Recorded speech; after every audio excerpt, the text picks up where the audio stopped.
रामकृष्ण हरी. मुलगा व मुलगी कसे असावे?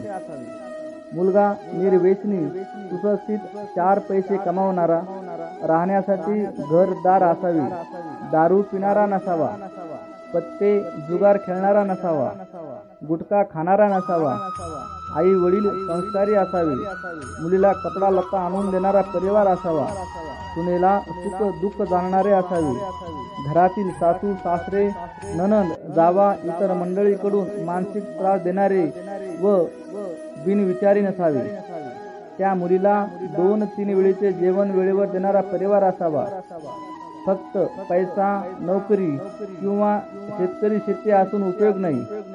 शेती ही बाप आजोबा पणजोबा यांची जायदाद आहे, परंतु त्या घरात कदर माणुसकी असली पाहिजे.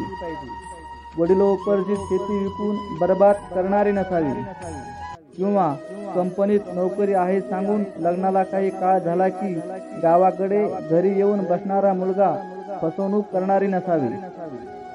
म्हणून तुम्ही स्वतः मुलाचे व मुलीचे घरदार पाहून पुढील जुळवाजुळव करावी,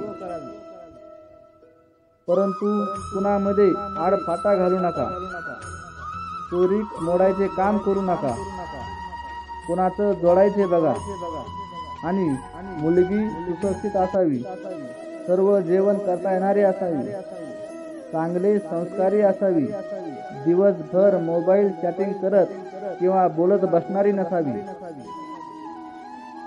सासू सासरे इतर परिवार मंडळीसोबत मिळून मिसळून वागणारी असावी, घरातील मंडळीचा आदर करणारी असावी, प्रत्येक कामात सुगरण असावी, भेदभाव करणारी नसावी, दोघांनी पण रंगरूप बघून पसंती करावी आणि हे सर्व गुण दोघांनी असे वागले व काम मेहनत केली की आपले घर शून्यापासून घर श्रीमंत व घर स्वर्ग बनल्याशिवाय राहत नाही.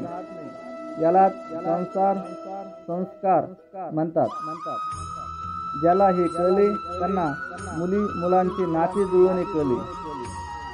वय व वेळ निघून गेल्यावर माणसाच्या डोक्यात प्रकाश पडतो.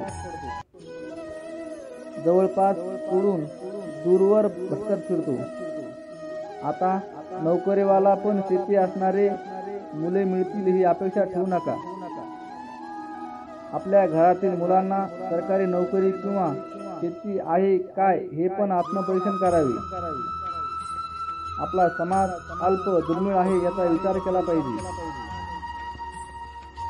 कारण शेवटी हुंडा ही अपेक्षा वाढलेली आहे. वरील दोघांनी पण विचार केला पाहिजे. मुलगा मुलगी आणि पाहुणे हे सर्व जुळून पण आले पाहिजे. हीच नातेसंबंध व माणुसकी हेच सर्वाधिक श्रीमंती आहे. अर्धी भाकरी सुखाची असावी, जांच जुलूम नसावा. विचार करा, हे आचरणात आणा. ते मी सहज बसल्या जागी विचार करून लिहिले आहे. कसा वाटला विचार? रामकृष्ण हरी.